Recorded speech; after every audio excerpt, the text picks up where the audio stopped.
এই নাও প্যাকাটি খাসির মাংস। এই ভর সন্ধেবেলায় তুমি মাংস এনেছো? আরে ও কিছু হবে না। আজকে আবার শনিবার। এই মা গো, তুমি এটাকে আজকে ধুয়ে একদম রেখে দাও, কালকে একদম জমিয়ে রান্না করবে। হ্যাঁ তুমি তো নিজেও কিছু মানো না, তাই আমাদেরও কিছু মানতে দাও না। বিজ্ঞানী, তুমি হলে বড় বিজ্ঞানী। তা কতটা এনেছো শুনি? বেশি না, 5 কিলো। মা গো মা, 5 কিলো খাসির মাংস। খাসির মাংস? এই, তোকে কতদিন বলেছি সন্ধ্যাবেলায় চুল খুলে ঘুরতে নেই? দেখবি তোকে কোনদিন ভূতে চুলের মুঠি ধরে একদম ঘুরিয়ে ঘুরিয়ে নিয়ে যাবে। যাই কটা ঘোড়া লেজের মতো চুল, ভূতেও তা ধরতে আসবে না। ঠিক আছে ঠিক আছে, তুমি এই মাংসটা নাও, নিয়ে ধুয়ে একদম ফ্রিজে রেখে দাও, কালকে রান্না করবে। নাও। ফুল চাচ্ছি। গো মা, তার আগে তুমি যাও, শিগগির গিয়ে স্নান করো। এই শীতে স্নান করতে যেতে হবে? উফ, এত খাসির মাংস যে কে খাবে? চাই বাবা, আমি আগে গিয়ে এটাকে বরং পুরো ধুয়ে আনি।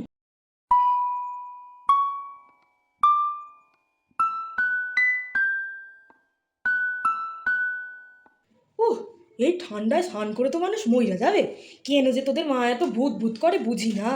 মা ভূত ভূত করতে করতে দেখবে কোনদিন সত্যি সত্যি ভূত হয় তোমার ঘাড়টা মুটকে রক্ত খেয়ে নেবে। উফ, তুই থাম তো, সব সময় উল্টো পাল্টা কথা।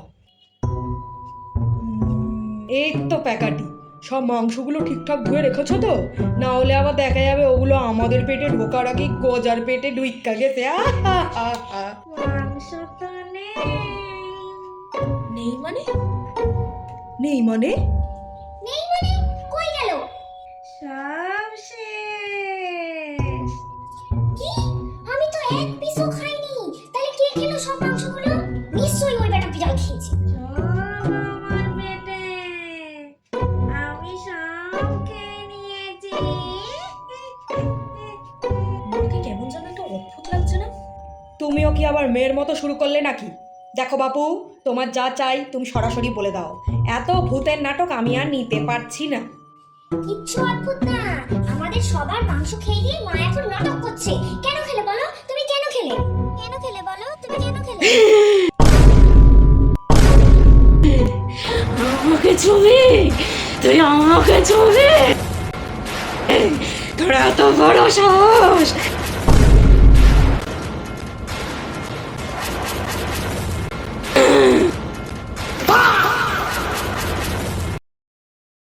এ তোদের মা না, এ আমার প্যাকাটি না, এ তোদের মা হতেই পারে না।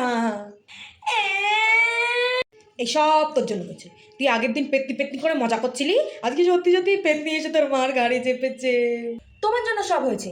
মা সব সময় বলে না যে শনি মঙ্গলবার বাড়িতে মাছ মাংস আনতে নেই? নিশ্চয়ই তোমার ওই খাসি মাংসর গন্ধে পেতনিটা তোমার পেছন পেছন চলে এসেছে, আর এখন মার ঘাড়ে চেপেছে। সবাই সবার মতো গল্প করতে ব্যস্ত, আমি যেখানে পড়ে গেছি সেটা কারো নজরেই নেই। আমাকে মাছ এনে দে, আমাকে মাছ এনে দে। আন্টি, তুমি প্রথমে আমাকে ছুঁড়ে ফেলে দিলে, তারপরে আমার সব মাংসগুলো খেয়ে নিলে। কোন দুঃখ তোমাকে আমি মাছ এনে দেবো বলো তো? তুই একটু চুপ কর না। কেন চুপ করবো রে? তোকে ফেলেনি তো? তোকে ফেললে তুই বুঝতে পারতি। পেটনি আন্টি, ওকে একবার ছুঁড়ে ফেলো তো। ও দিদি ভাই, আপনি তো অলরেডি সব মাংস খেয়েই নিয়েছে। এবার আমার প্যাকাটিকে ছেড়ে দিন না, আমাদের কাছে তো আর মাংস নেই। এই আমার কি নেই তো এনে দে। হ্যাঁ সেই, আমরা এত রাতে পুকুরে জাল ফেলতে যাই। না, তুই থাম তো। আমার মাথা না হেভি হট হয়ে গেছে দিদি। আমারও মাথা খুব গরম।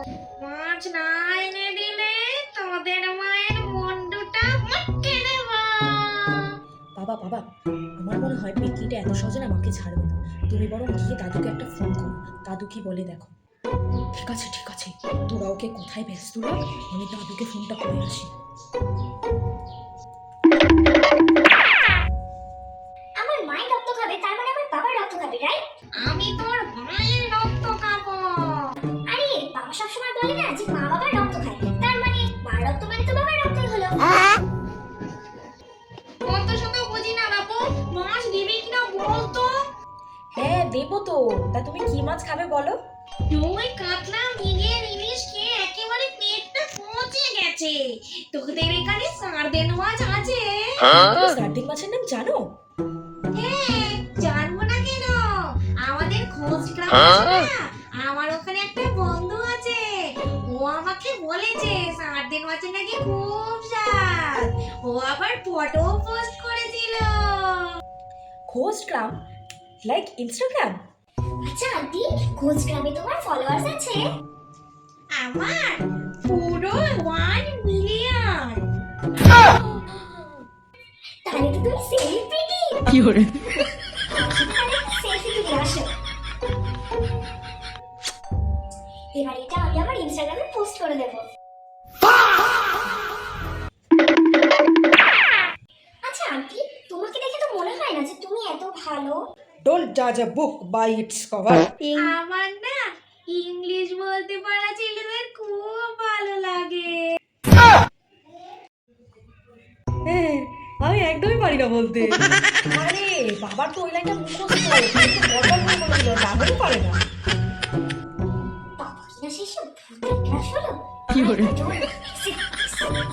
আপনি আমার বউয়ের শরীরটা ছেড়ে দিন না, আমার আবার ওর হাতে কফি না খেলে ঠিক হয় না। কফি? সে আবার এমন কি ব্যাপার? সে তো আমিও বানাতে পারি ডার্লিং, একদিন আমার হাতেও খেয়ে দেখো না।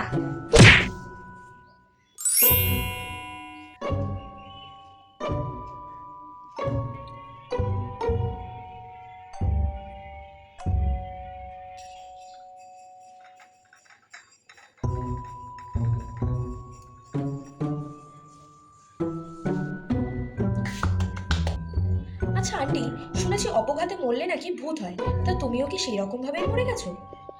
আর বলিস না, একদিন বয়ফ্রেন্ডের সঙ্গে রেস্টুরেন্টে গেছিলাম, ও আমাকে সেদিন প্রপোজ করতো। তারপর আমরা সব ভালো ভালো খাবার খেতাম, কিন্তু প্রথমেই পান্তুয়া খেতে গিয়ে গলায় আটকে মরে গেলাম। আমার আর প্রপোজ পাওয়া হলো না, আমার আর প্রেম করা হলো না। আরে ও, তার মানে তোমার প্রেম করা হয়নি, ওটাই তোমার শেষ ইচ্ছে, তাই না? সেই চোখেই তো আমি ভূত হয়ে গেলাম।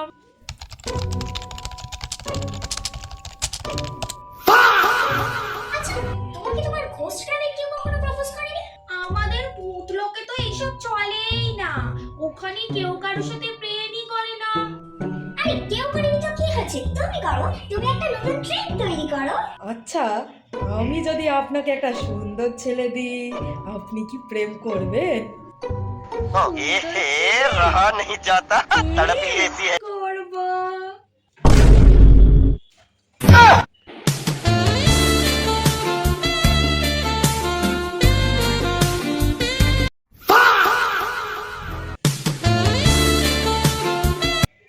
কিন্তু বাবা, তুমি এই ছেলে ভূতটাকে পেলে কোথা থেকে? আরে, তোর দাদুকে গিয়ে সবকিছু বলার পর তোর দাদু বলল আগে ওর শেষ ইচ্ছাটা কি সেটা জান। তারপরেই তো ওর কাছে জানতে পারলাম যে ওর শেষ ইচ্ছা হলো প্রেমের প্রস্তাব পাওয়া। তো দাদুকে গিয়ে বললাম, তো দাদুও বলল দাদুর কাছে নাকি একটা এরম ভূত আছে যে নাকি প্রেম করতে গিয়ে মারা গেছে, তারও এই ইচ্ছা, সেও প্রেম করবে। তারপর তো দাদু যেই না ভূতটাকে বলল, ও তো একদম কাচের বোতল ভেঙে এখানে এক লাফে এসে হাজির।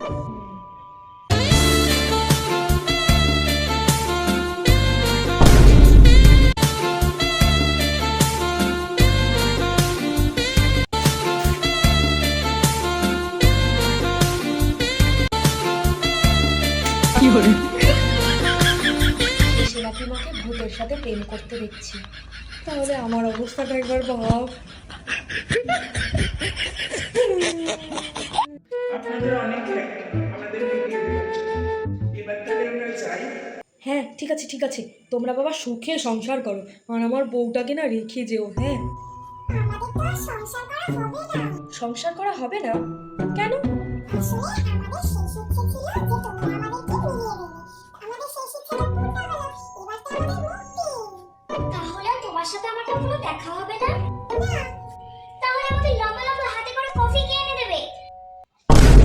তাহলে আমরা যাই।